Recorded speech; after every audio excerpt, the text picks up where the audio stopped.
ಮೆಜಾರಿಟಿನ ಒಂದು ಫಲವಾಗಿ ಅದು ಬಂದಿದ್ದು, ಯಾರೋ ಕೃಪೆಯಿಂದ ಬಂದಿದ್ದಲ್ಲ.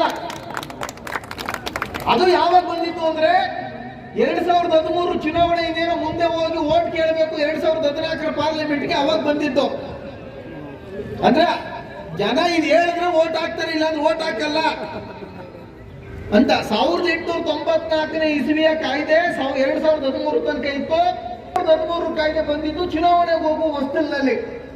2014 ಪಕ್ಷ ಬದಲಾಯಿತು, ಪ್ರಧಾನಮಂತ್ರಿ ಬದಲಾದ್ರು.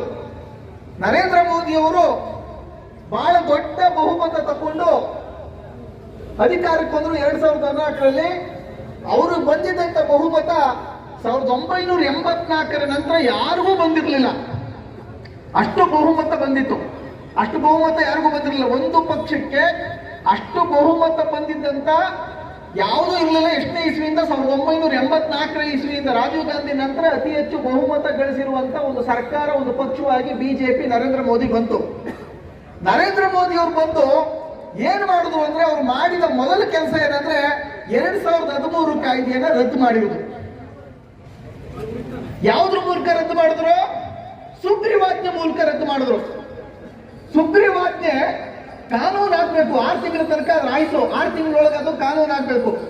ಆದ್ರೆ 6 ತಿಂಗಳಲ್ಲಿ ರಾಜ್ಯಸಭೆಯಲ್ಲಿ ಮೆಜಾರಿಟಿ ಇಲ್ಲದೆ ಇರೋದ್ರಿಂದ ಮತ್ತು ಇಡೀ ದೇಶದ ರೈತರು ದೊಡ್ಡ ಪ್ರಮಾಣದಲ್ಲಿ ವಿರೋಧ ವ್ಯಕ್ತಪಡಿಸೋದ್ರಿಂದ ಆ ಕಾನೂನು ಆಗ್ಲಿಲ್ಲ.